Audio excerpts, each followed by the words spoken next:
नमस्कार दोस्तों Pakistan, Saudi Arabia और टर्की ने मिलकर एक ऐसा डिफेंस पैक्ट बना लिया है जिसमें एक के ऊपर हमला करने का मतलब होगा सभी देशों के ऊपर हमला। आप देख सकते हैं बहुत सारे न्यूज आर्टिकल्स इस बात के ऊपर पब्लिक हुए हैं कि टर्की, सऊदी अरेबिया और पाकिस्तान ने मिलकर एक जॉइंट डिफेंस एग्रीमेंट बना लिया है।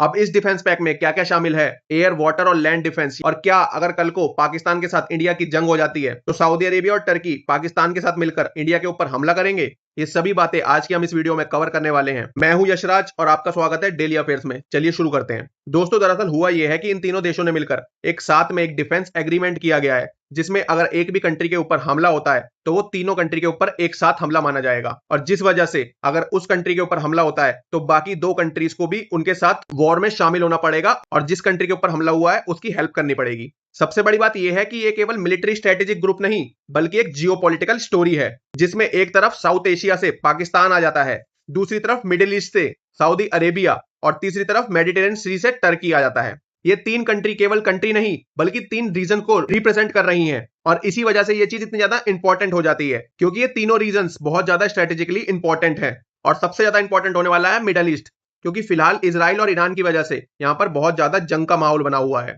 तो इसलिए ये भी कह सकते हैं कि मेन टारगेट अभी ईरान है और इसी की वजह से इन तीनों कंट्री ने मिलकर साथ ये ग्रुप डेवलप किया है। अब जैसा कि हम देख रहे हैं पाकिस्तान एक के बाद एक कंट्री के साथ अपने डिफेंस पैक करता जा रहा है। हाल ही में पाकिस्तान अपनी प्रेजेंस मिडिल ईस्ट में इतनी भरपूर तरीके से कर रहा है, मिडिल ईस्ट की ज्यादातर कंट्री के साथ एक के बाद एक डिफेंस पैक बनाना, और इसी वजह से पाकिस्तान अपनी स्ट्रेटेजिक इंपॉर्टेंस बहुत ज्यादा मिडिल ईस्ट में बनाने की कोशिश कर रहा है। जैसे कि अभी थोड़े दिन पहले पाकिस्तान ने कुवैत के साथ भी डिफेंस एग्रीमेंट कर लिया है। अब इसके बाद टर्की और सऊदी अरेबिया के साथ भी ये डिफेंस पैक कर लिया है, जिसकी वजह से पाकिस्तान गल्फ का रक्षक बनना चाहता है और अपनी गल्फ कंट्रीज में एक इंपॉर्टेंट प्रेजेंस बनाना चाहता है। पाकिस्तान का बहुत ज्यादा स्ट्रेटेजिक पार्टनर टर्की रह चुका है। अब टर्की को इस ग्रुप में शामिल कर पाकिस्तान अपनी और ज्यादा इंपॉर्टेंस बढ़ा रहा है मिडिल ईस्ट में। सऊदी अरेबिया का रीजन तो बहुत ज्यादा साफ है कि सऊदी अरेबिया मिडिल ईस्ट का सबसे ज्यादा इंपॉर्टेंट कंट्री माना जाता है क्योंकि यहाँ पे मक्का और मदीना जैसी दो इंपॉर्टेंट मुस्लिम्स के लिए रिलीजियस इंपॉर्टेंट जगह हो जाती है।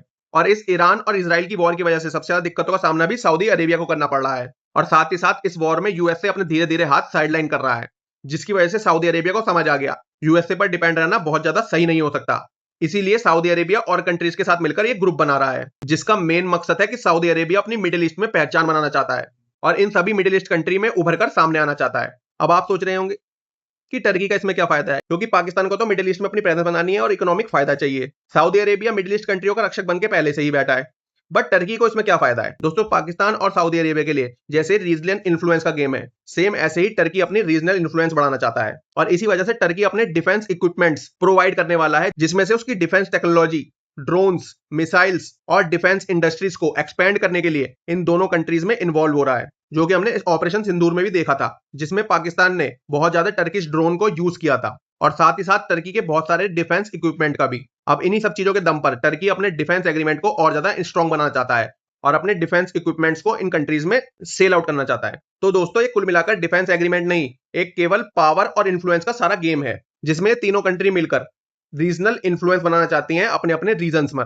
और मेन यही रीजन है कि इन तीनों ने मिलकर साथ में डिफेंस एग्रीमेंट बनाया है। मैंने जैसे आपको बताया था कि ईरान और इसराइल के युद्ध की वजह से ही ये मेन ग्रुप बनाया है और पाकिस्तान ये युद्ध का हवाला देकर इन सारी मिडिल ईस्ट कंट्रीज के साथ ये डिफेंस एग्रीमेंट करना चाहता है, क्योंकि ये टाइम पाकिस्तान के लिए बहुत ज्यादा इंपॉर्टेंट है। इस टाइम युद्ध का हवाला देकर पाकिस्तान ये डिफेंस एग्रीमेंट पे एग्रीमेंट बना रहा है एक से एक कंट्री के साथ, जिसकी वजह से पाकिस्तान को लॉन्ग टर्म में बहुत ज्यादा फायदा होने वाला है। और जब तक ये युद्ध चलता रहेगा तब तक पाकिस्तान और कंट्रीज के साथ भी अपना डिफेंस एग्रीमेंट कर सकता है। अब जैसा कि हम सब जानते हैं कि यूएसए ही मिडिल ईस्ट का रखवाला बना हुआ था, क्योंकि सारी middle east countries US dollar में ही अपना ऑयल ट्रेड करते थे, जिसकी वजह से यूएसए ने मिडिल ईस्ट कंट्रीज को वादा किया था कि युद्ध के टाइम पे यूएसए उनकी हेल्प करेगा। बट अब मिडिल ईस्ट कंट्रीज को धीरे धीरे समझ आ रहा है कि अमेरिका इतनी दूर से उनकी मदद करने नहीं आने वाला, और यही कारण है कि पाकिस्तान धीरे धीरे इन कंट्रीज को अपनी डिफेंस पावर दिखाकर इन कंट्रीज के साथ डिफेंस एग्रीमेंट बना रहा है, जिसके बाद हो यह सकता है कि कल को चाइना और रशिया भी इनके साथ इन्वॉल्व हो जाए और यूएसए की प्रेजेंस बिल्कुल खत्म कर दे मिडिल ईस्ट में, जिसकी वजह से चाइना अपने युआन को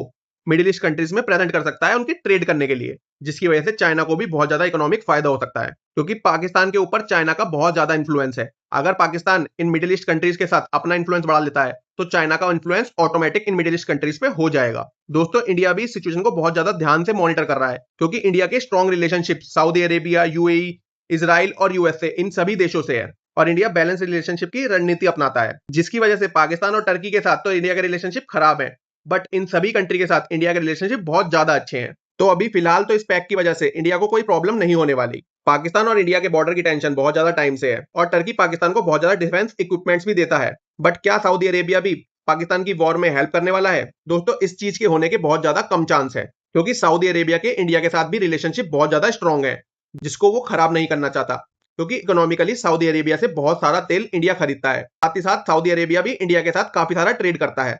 तो सऊदी अरेबिया कल को पाकिस्तान की हेल्प करेगा वॉर में इंडिया के खिलाफ, इसके चांस होना बहुत ज्यादा कम है। ये डिपेंड तभी करेगा जब बहुत ज्यादा डीप रिलेशनशिप सऊदी अरेबिया के साथ पाकिस्तान के हो जाते हैं डिफेंस में, ये तब कहीं जाकर थोड़ा बहुत पॉसिबल है। बट अभी फिलहाल तो दूर दूर तक इसका कोई सेंस नहीं बन पाएगा। मेन प्रॉब्लम पाकिस्तान और इंडिया की कश्मीर है, तो डिफेंस के मामले में तो कोई प्रॉब्लम नहीं है। बट सोचने वाली बात यह है कि कश्मीर के स्टैंस में क्या सऊदी अरेबिया पाकिस्तान की हेल्प कर सकता है इंडिया के खिलाफ इंटरनेशनल कम्युनिटी में? टर्की तो पाकिस्तान का पहले से ही इंटरनेशनल कम्युनिटी में कश्मीर को लेकर बहुत ज्यादा सपोर्ट करता है, तो टर्की का तो कोई रोल ही नहीं है। बट रही बात सऊदी अरेबिया की, तो इस चीज के चांस भी बहुत ज्यादा कम है, क्योंकि सऊदी अरेबिया नहीं चाहेगा इंडिया के साथ अपने रिलेशनशिप को खराब करना। इंडिया के लिए दिक्कत की बात बस ये हो सकती है कि टर्की, पाकिस्तान और सऊदी अरेबिया कल को डिफेंस इक्विपमेंट्स बनाएंगे साथ मिलकर, जो कि स्पेक में लिखा है। तो कल को ये तीनों कंट्रीज जो साथ मिलकर इक्विपमेंट्स बनाएंगे वो भारत के खिलाफ यूज हो सकते हैं। तो वॉर में तो डायरेक्टली ना टर्की आने वाला ना सऊदी अरेबिया, बट उनके बने हुए डिफेंस इक्विपमेंट्स शायद पाकिस्तान इंडिया के खिलाफ यूज कर सकता है। तो यही दिक्कत हो सकती है, जिसकी वजह से इंडिया रिस्पॉन्ड में ये कर सकता है कि इंडिया मिडिल ईस्ट कंट्रीज के साथ अपने रिलेशनशिप को बहुत ज्यादा डीपेंड करे, और साथ ही साथ France, USA, Europe, Japan, Australia जैसे कंट्रीज के साथ भी अपना रिलेशनशिप और भी ज्यादा स्ट्रॉन्ग करे, क्योंकि आने वाले टाइम में सारा गेम जियो पॉलिटिक्स का होने वाला है। जिस कंट्री के साथ जितने ज्यादा कंट्रीज के साथ अलाइज होंगे वो कंट्री उतनी ही ज्यादा स्ट्रॉन्ग मानी जाएगी। साथ ही साथ इंडिया को बैलेंस मेंटेन करना पड़ेगा, जिसकी वजह से इंडिया लॉन्ग टर्म स्टेबिलिटी कर सकता है इस रीजन में।